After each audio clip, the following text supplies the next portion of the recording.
Well, good morning, students. It's good to be with you. I'm glad in these uncertain times we still have a way of contacting each other, such as this. I'm really excited, not only for the way we're going to be doing devotions, but also for the way that we're going to be doing our distance learning. Now, I will say off the bat, we are going to need to use our discipline and adapt and survive to the way that we're doing things here, simply because there are a lot of new challenges out here. Now, that also means there are a lot of opportunities for us to do some really good teaching and learning, but as I said, it's going to take a while for us to get this sorted out. Even in the very first hour of our distance learning, some things that I thought were going to work really well turned out not to work, and some things that I wasn't quite sure about worked really well. So things are going to be changing, and that's kind of what I want to talk to you about today. I know, as far as your distance learning is concerned, things next week will look a little different to the way things looked this week.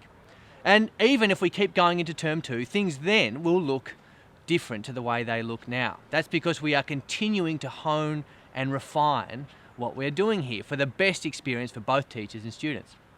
But of course, it isn't just our distance learning that's changing, is it? I don't know whether you've had the horrible feeling where you've saved up all your money and your parents have taken you shopping and you spend all your money on new jeans. You get these nice low-waisted jeans, that's a cool thing, and then 3 minutes later it turns out everyone's wearing high-waisted jeans and you can't even bear to wear your new jeans in public anymore, they're so out of date. Or maybe that phone that you got that was really cool, it was a symbol of how up-to-date you were. Well, in 6 months' time, it's actually a symbol of how out-of-date you are, as everyone's got something that's either bigger or smaller or thicker or thinner. But it's not just things like jeans and phones that change either, is it? Because we see in these very uncertain times, the news is always changing, especially in this pandemic with the coronavirus. I've always said you could spend 2 hours studying the news and current affairs, and by the time you finish that 2 hours, well, you'd have to start again because everything you learned at the start is now out of date. And I wonder, students, if at these uncertain times you start yearning for something that is more solid, more real than everything that is constantly changing around you. Well, friends, let me steer your gaze at the moment towards God's own word, and I'm certain you will find some comfort there. I'm going to read some of the scriptures now. I'm going to read from something the Apostle Paul wrote. So he was a Christian missionary. He was taking the gospel of Jesus Christ to the nations. And he had a fellow worker, a young fellow called Timothy. And in this section of scripture, to Timothy, these are some exhortations, some information from Paul to Timothy. And this is what he said. All scripture is God-breathed and useful for teaching, rebuking, correcting, and training in righteousness. I hope that is as encouraging for you as it is for me. So what does that tell us? Well, if all scripture is God-breathed, it tells us, A, that God is there, and that B, that he is not silent.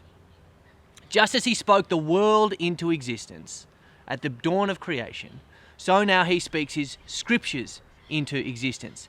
He uses his breath not only for creation, but for revelation. That is fantastic news, isn't it, students? That the infinitely wise and loving God has not just left us on this earth to make it up as we go along, but he's given us revelation straight from his mouth. So that then begs the question, when we look to the scriptures, what should we expect to see? Well, in the scriptures, we see God's good and perfect creation, where he made mankind and dwelt with them in perfect relationship. We also see the tragedy of human sin and rebellion as man pushed away God's rule and sought to rule himself. We saw all the brokenness and sin that entered into the world because of that. Then we see the glorious good news of Jesus Christ, where he came to earth, lived a perfect life, and died on the cross, taking the sin for everyone who would believe and trust on his sacrifice for them.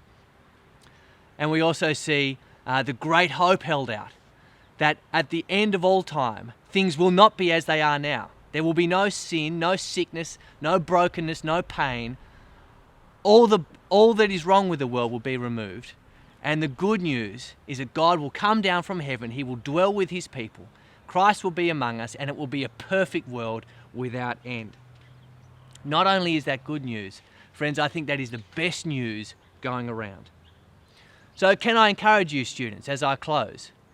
to feast on the scriptures right now and just simply ration yourself on the news. Now is not the time to be getting on the never-ending treadmill of news and current affairs.